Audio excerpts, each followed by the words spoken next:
Walt Secord is Director of Public Affairs at the Australia, Israel and Jewish Affairs Council. Walt, thanks for your time. I want to start with the rise in anti-Semitism that we're seeing around the world, sadly on our own shores as well. And I saw the Anti-Defamation Commissioner today warning some kids are not wearing their uniforms to school at the moment. Absolutely. It's a very tough time, and it's been a tough 3 weeks. And I can tell you that everyone in the Jewish community in Australia, the 100,000, has a family member or knows someone in Israel who's been touched. And layered upon that has been a rise of anti-Semitism in Australia. Now, the Executive Council of Australian Jewry, there's a person there who does research, Julie Nathan, and she's reported that there's been a significant spike in the last 3 weeks. And she's been monitoring trends for the last 10 years. But I can tell you anecdotally, those stories are true. I do know family members that are having discussions about children wearing their school uniforms, people tucking their Stars of David inside their shirt, and people making really, really tough decisions. And you also have to remember that the Australian Jewish community has the highest percentage of Holocaust survivors outside of Israel. So when anti-Semitism spikes and rears its ugly, nasty head, Australian Jews feel it strongly and feel it personally.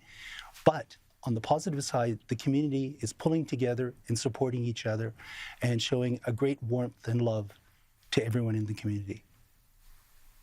Yeah, well, that doesn't surprise me, knowing how tight-knit it is. But do you also, amid the anti-Semitism, Walt, is there a sense of the support and love from the rest of the Australian community that would not countenance such racism and appalling attitudes? As we saw last night from Chris Minns, an impressive speech the Premier gave at the Sydney Institute, where he spoke strongly in favour of Israel's right to defend itself and against hate speech. Is there that sense of support being felt as well? I hope so, Walt.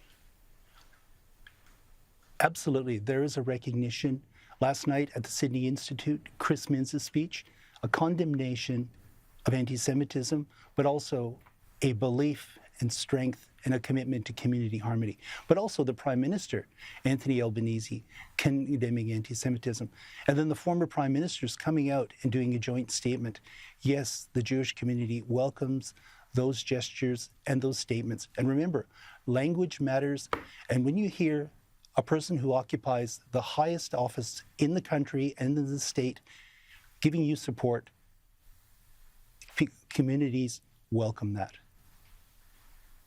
Now to focus on the events in the Middle East, the Jabalia refugee camp that was hit. It's called a refugee camp, but these were structures that had been built up over time. Israel said it targeted and took out a Hamas leader. There was a lot of, many other lives lost. This is a diabolical scenario for Israel, on the one hand trying to wipe out Hamas in one of the most densely populated strips of land on earth, and yet facing more and more scrutiny from the international community, urging them to avoid civilian deaths. It is a very difficult path to walk for the Israeli military and the Israeli authorities. Absolutely, Kieran. I'm glad you recognize that. Israel is in a situation where a war that it did not start. This war was started by Hamas. And Israel has to knock out Hamas targets. And Hamas embeds themselves in hospitals and in camps and in mosques. And they're committing a war crime when they use their own citizens as a human shield. Now, Israel has to respond. Now, tell me any other military in the world, any other country in the world that does leaflets, phone messages, and warnings to civilians before they hit a target. Now, that's the situation we're in. Israel does everything it possibly can to reduce civilian targets. Now, the numbers coming out, please be careful on the numbers. We knew from the Gaza hospital earlier in this conflict that the numbers that originally occurred were 500, and then it was walked back, and then it was down to 50, and it turned out that the hospital itself wasn't attacked, it was a car park. So again, let's be careful on the early data and the early information that comes out.